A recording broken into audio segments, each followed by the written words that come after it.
Well, we've made it this far. Wow, I can't believe it. This is my character arc here. I love Transformers Revenge of the Fallen. Now, I know that seems like a pretty bold statement to make considering the reputation this movie has.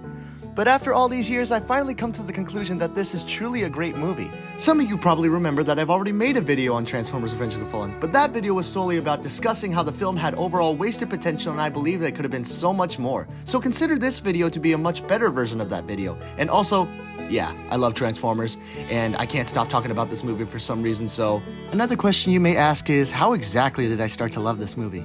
Well, the answer is quite simple. I was able to not be a critic for once and enjoy this film for what it is.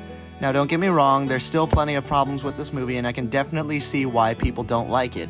There's still the racism, the pacing, and the convoluted plot, but there's so many hidden gems about this film that I feel like don't get talked about enough. The action in this film is top tier, the CGI and visuals are gorgeous, and even though this film has a messy script, a lot of people overlook certain special elements of this film that I feel get overlooked.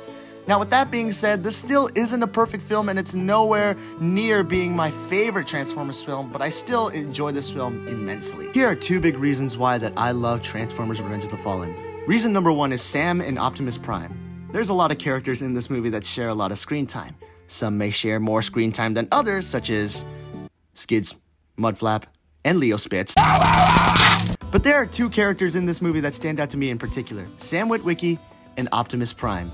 In my humble opinion, Sam and Optimus are meant to be the heart and soul of this film. Here's why. Let's first start off by talking about the GOAT himself, Optimus Prime. Going to kill you! He's going to die. Optimus Prime is a great character in almost every piece of Transformers media that he's in. I said almost! However, this particular version of Optimus is heavily criticized for being a brutal psychopath. To be fair, that is a pretty valid criticism. He's going to die. But in this movie, he plays a big role in Sam's journey throughout this film. Optimus plays the role of being Sam's motivator. Think back to the scene in the movie where Sam is interacting with Optimus in the graveyard, where Optimus drops the line, "Fate rarely calls upon us in a moment of our choosing." I'm sorry, that was a really bad impression. Optimus is basically saying, Sam, you need to be a great leader because you fought with us in the last film, so help us out. But Sam rejects this. It's only when Megatron gets resurrected and when Optimus Prime dies that the weight of the world is on Sam's shoulders. He then spends the rest of this film striving to make things right by tracking down the symbols in his head in order to save the world. When Sam learns of the Matrix, he sees that as an opportunity to save Optimus, so he can live up to the expectation that Optimus gave him. And guess what? He succeeds. He saves Optimus's life because he kept believing that he could be great. He wants to make it up to Optimus because he feels that he took it for granted. And when Sam sees Optimus die right before his eyes, you can definitely look at the terror and horror in his eyes from what he has just witnessed.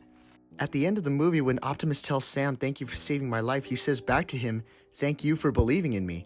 Some of you may be thinking I'm looking too deeply into it, and some of you may think that maybe this wasn't Michael Bay's intention, and that may be the case.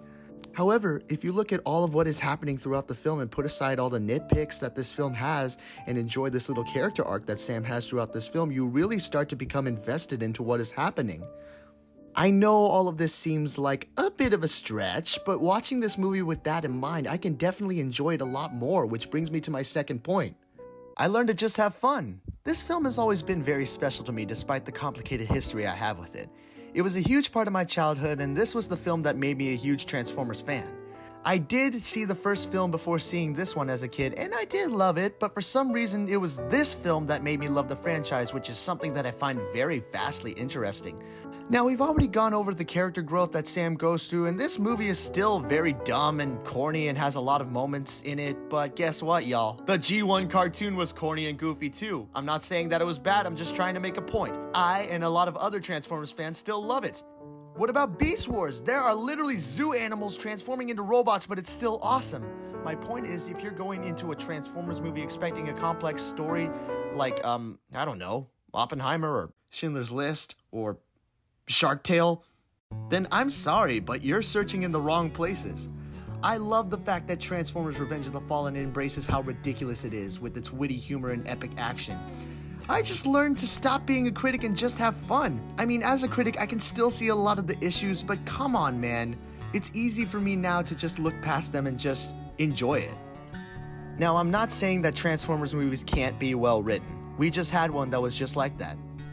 But this movie, however, sure, it's not perfect, but it's still fun to watch. It's entertaining, and even the weakest point of this film are honestly not that bad in my opinion. Except for maybe the racism, that is pretty bad. But calling this one of the worst movies ever feels like a bit of a stretch to me because believe me, I've seen much worse. So yeah, I was able to look past all the criticism and just enjoy this film for what it is, and that's totally fine. So in the end, Revenge of the Fallen in no means is a perfect movie, but it is a fun movie that I love because of how wild and action-packed it is, and it also has a little character arc that I absolutely appreciate a lot.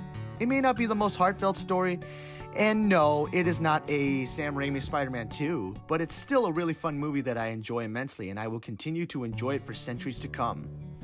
I am Dare to be Geeky, and I send this message to any surviving Michael Bay Transformers fans taking refuge among the trolls. We are here. We are waiting. So basically, if you like this movie, don't be embarrassed to admit that. You like what you like, you hate what you hate, okay? Nobody on the internet can tell you otherwise, alright?